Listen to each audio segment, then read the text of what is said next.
Hello friends, welcome to மக்கள் சேவை channel. இன்றைக்கி நம்ம ஒரு முக்கியமான இன்ஃபர்மேஷன் பற்றி தான் பார்க்க போகிறோம். அதாவது ஜனவரி 1, 2025 முதல் ஒரு சில புதிய நடைமுறைகள் அமலுக்கு வருது. அது என்ன அப்படின்றத பற்றி தான் இந்த வீடியோ பார்க்க போகிறோம். இந்த வீடியோ ஸ்கிப் பண்ணாமல் ஃபுல்லாக பாருங்கள். அது மட்டும் அல்ல, இந்த வீடியோ நிறைய பேருக்கு ஷேர் பண்ணுங்க. ஓகே, அதாவது ஃபஸ்ட் அறிவிப்பு என்ன கொடுத்துருக்காங்க அப்படின்னா, ரிசர்வ் பேங்க் ஆஃப் இந்தியாவிலேருந்து ஒரு முக்கிய அறிவிப்பு வெளியிட்டிருக்காங்க பாருங்கள். அதாவது 1/1/2025 தேதி முதல் ஒருவர் வழங்கிய காசோலையை மற்றொருவருக்கு அவரது வங்கி கணக்கில் பண பரிமாற்றத்துக்காக சமர்ப்பிக்கும் பட்சத்தில் காசோலையை அவர் வங்கியில் சமர்ப்பித்த 2 மணி நேரத்தில் துரித நடவடிக்கை மேற்கொள்ளப்பட்டு காசோலை வழங்கியவரின் கணக்கில் பணம் கழிக்கப்பட்டுவிடும் அப்படின்னு மென்ஷன் பண்ணியிருக்காங்க. அதாவது யாருக்காச்சும் நீங்கள் செக்காக உங்களுக்கான அமௌண்ட்டை பே பண்ணுறீங்க அப்படின்னா அவங்க வித்ரா பண்ணுறதுக்கு 2 மணி நேரத்தில் அவங்க வித்ரா பண்ணி கொடுத்துரும் அப்படின்றத மென்ஷன் பண்ணியிருக்காங்க. கணக்கில் பணமின்றி காசோலை திரும்பும் பட்சத்தில் இரு தரப்பாரும் அதிக அளவு அபராதம் செலுத்த நேரிடும் அப்படின்னு மென்ஷன் பண்ணியிருக்காங்க. நீங்கள் கொடுக்குற செக்கில் பார்த்தா அமௌண்ட் இல்லாமல் இருக்குது அப்படின்னா 2 பேருக்குமே செக்கை பாஸ் பண்ணலுக்கும் செக்கை வித்ரா பண்ணுறவங்களுக்கும் அபராதம் விதிக்கப்படும் அப்படின்றத சொல்லியிருக்காங்க. ஒருவர் கணக்கு தொடர்பான காசோலை அடிக்கடி பணமின்றி திரும்பும் பட்சத்தில் அந்த கணக்கு முடக்கப்படும். வங்கிகளுக்கிடையான அவரது நன்மதிப்பு குறைந்துவிடும் அப்படின்னு மென்ஷன் பண்ணியிருக்காங்க. ஒருத்தர் செக்கு இதேமாரி பவுன்ஸ் ஆகிட்டே இருக்குது அப்படின்னா அவங்களுடைய பேங்க் அக்கௌண்ட் முடக்கப்படும்.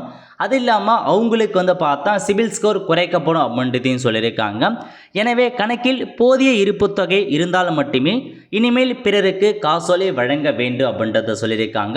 நீங்கள் செக் கொடுக்குறீங்க அப்படின்னா பேங்க்கில் கரெக்டான அமௌண்ட் இருக்கா அப்படின்னு பார்த்து செக் புக்கை பார்த்தா ப்ரொவைட் பண்ண சொல்லியிருக்காங்க. இதான் ஃபஸ்ட் அப்டேட்டாக வெளியிட்டிருக்காங்க. 1/1/2025 முதல் இந்த ஒரு புதிய திட்டம் உங்களுக்கு அமலுக்கு வருது. ஓகே, அடுத்த கட்டமாக செகண்ட் அப்டேட் என்ன அப்படின்னு பார்த்தீங்கன்னா, ஜனவரி 1ஆம் தேதி முதல் சில குறிப்பிட்ட ஃபோன்களில் வாட்ஸ்அப் செயலி இயங்காது என்று தெரிவிக்கப்பட்டுள்ளது. அதாவது ஜனவரி 1ஆம் தேதி முதல் ஒரு சில குறிப்பிட்ட ஃபோனில் வாட்ஸ்அப் செயல்படாது அப்படின்ற தெரிவிச்சிருக்காங்க. என்ன போன ஃபோனில் கொடுத்துருக்காங்க அப்படின்னா, குறிப்பாக Samsung Galaxy S3 S4 mini கொடுத்துருக்காங்க, note 2, Moto G, Moto razr HD, Moto E 2014. இது பழைய மாடல் ஃபோன்லாம் இருக்குது பாருங்கள், அதில் இயங்காது அப்படின்ற மாதிரி சொல்லியிருக்காங்க. இதில் உங்கள் மாடலுக்கான ஃபோன் இருக்கா இல்லையா அப்படின்றத நீங்கள் செக் பண்ணி பார்த்துக்கோங்க. இந்த மாடல் ஃபோனில் இன்று முதல் உங்களுக்கான வாட்ஸ்அப் இயங்காது. அதேமாரி பார்த்தா மே 5ஆம் தேதி முதல் iOS 15.1 மற்றும் பழைய பதிப்புகளை பயன்படுத்தும் ஆண்ட்ராய்டு ஃபோனுங்களுக்கும் பொருந்தும் அப்படின்றத சொல்லியிருக்காங்க. இந்த மாதிரி வாட்ஸ்அப் மாடலில் அதாவது இந்த மாதிரி ஃபோன்களில் வாட்ஸ்அப் இயங்காது அப்படின்றத வாட்ஸ்அப் தெரிவிச்சிருக்காங்க. ஓகே, அடுத்த கட்டமாக என்ன சொல்லியிருக்காங்க அப்படின்னா, ரிசர்வ் பேங்க் ஆஃப் இந்தியா ஒரு முக்கிய அப்டேட் கொடுத்துருக்காங்க. சாதாரண செல்ஃபோன் பயன்படுத்துவர்களுக்காக UPI 123 பே செயலி உருவாக்கப்பட்டது. இந்த செயலி மூலமாக UPI பண பரிவர்த்தனையில் இதுவரை அதிகபட்சமாக 5000 ரூபாய் வரை தான் அனுப்பும் வசதி இருந்தது. இதனை ரிசர்வ் வங்கி சமீபத்தில் 10,000 ரூபாயாக உயர்த்தியது.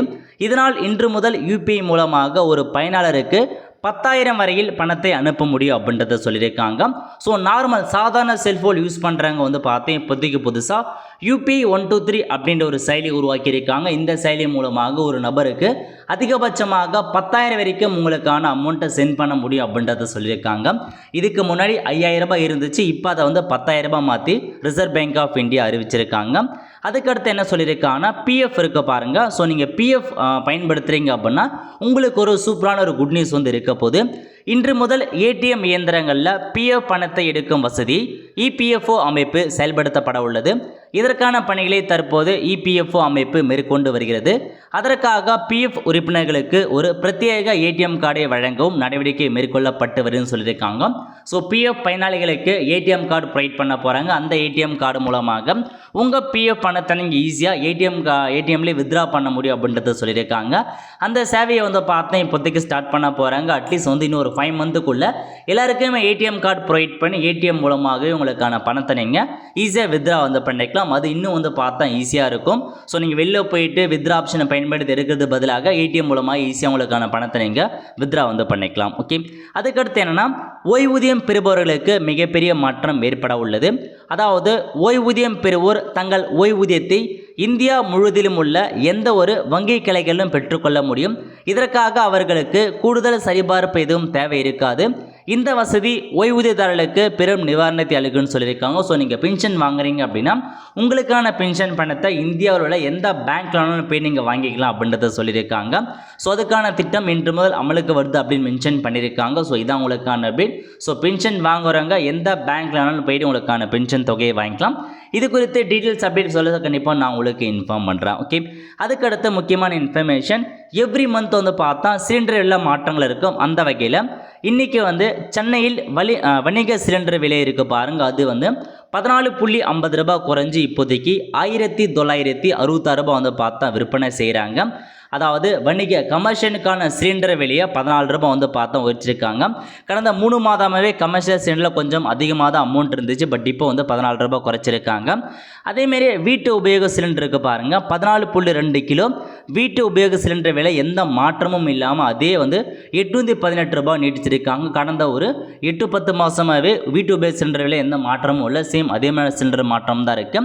பட் வணிக சிலிண்டர் விலையை மட்டும் ஒவ்வொரு மாதமும் ஏற்றி இறக்கி குறைச்சிட்டு வராங்க. அந்த வகையில் இந்த மாதம் ஜனவரி 1ஆம் தேதி உங்களுக்கு 14 ரூபாய் வந்து குறைச்சிருக்காங்க. ஒரு நல்ல நியூஸ்னே வந்து சொல்லலாம். ஓகே, அதுக்கடுத்து என்ன அப்டேட் அப்படின்னு பார்த்தீங்கன்னா, ரிசர்வ் பேங்க் ஆஃப் இந்தியா விவசாயிகளுக்கு ஒரு சூப்பரான அறிவிப்பு வந்து வெளியிட்டிருக்காங்க. அதாவது விவசாயிகளுக்கு வந்து பார்த்தா உத்தரவாதம் இல்லாமல் எந்த விதமான அந்த செக்யூரிட்டி இல்லாமல் உங்களுக்கு ஸோ இது முன்னாடி வரைக்கும் 1.6 லட்ச ரூபா கடன் வந்து வழங்கிட்டு வந்தாங்க.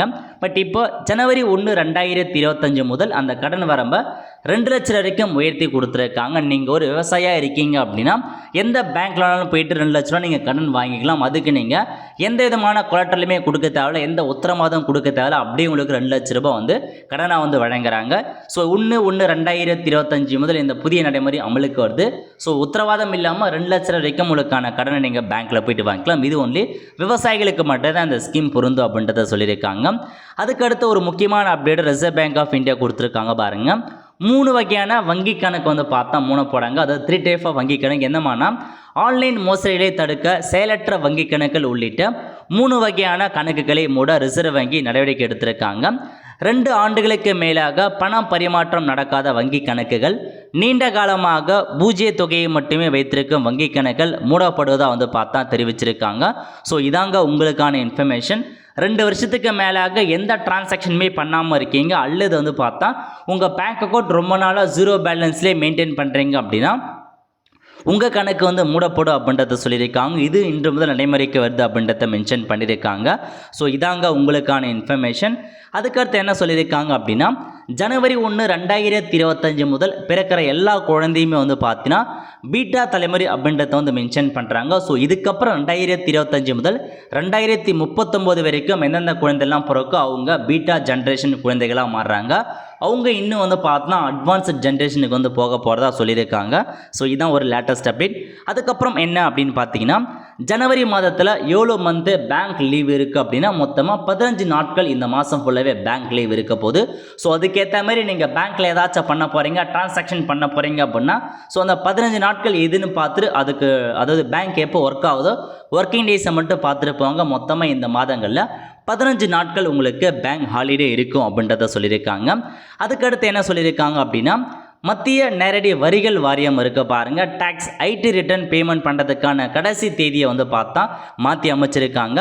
அதாவது தாமதமான வருமான கணக்கை செலுத்துவதற்கான கடைசி தேதி எப்போ இருந்துச்சுன்னா 31, 2024 டிசம்பர் 31, 2024 கொடுத்துருந்தாங்க. பட் இப்போ வந்து ஜனவரி 15, 2025 வரைக்கும் உங்களுக்கு நாங்கள் எக்ஸ்டெண்ட் பண்ணியிருக்கோம். அதுக்குள்ளே வந்து இது வரைக்கும் தாமதமாக கட்டாமல் இருக்காங்க பாருங்க. அதாவது ஸோ 2023, 24 அந்த இயருக்கு தாமதமாக கட்டாமல் இருக்கவங்க ஸோ ஜனவரி 15 டைம் கொடுத்துருக்காங்க. அதுக்குள்ளே உங்களுக்கான இன்கம் டேக்ஸை நீங்கள் கட்டிடுங்க.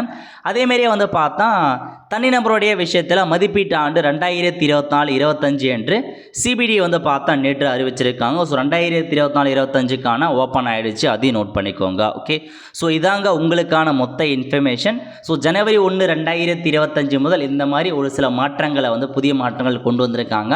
இதில் எது முக்கியமாக இருக்குது எது இல்லை அப்படின்றது நீங்கள் மறக்காமல் கமெண்ட் பாக்ஸில் தெரிவிங்க. ஸோ எல்லாருக்குமே ஹாப்பி நியூ இயர். உங்களுடைய இந்த வருஷத்தை வந்து பார்த்தா மென்மையாக கொண்டாடுங்க. ஸோ இந்த வருஷத்தில் ஏதாச்சும் வந்து பார்த்தா புதுசாக லேர்ன் பண்ணுறதா இருக்கட்டும், ஸோ ஸ்டூடெண்ட்டாக இருக்கட்டும், ஏதாச்சும் பிஸ்னஸ் பண்ணுறவங்க புதுசாக ஏதாச்சும் வந்து இது பண்ண பாருங்கள். ஸோ உங்கள் வாழ்க்கையை வந்து பார்த்தா இன்னும் ஒரு கட்டத்துக்கு எடுத்துகிட்டு போங்க. ஆல் த ஃப்ரெண்ட்ஸ், கண்டிப்பாக இந்த வீடியோ பிடிச்ச லைக் பண்ணுங்கள். அது மட்டும் அல்ல, இந்த வீடியோ நிறைய பேருக்கு ஷேர் பண்ணுங்கள். அடுத்த ஒரு நிலையில் சந்திப்போம். நன்றி, வணக்கம்.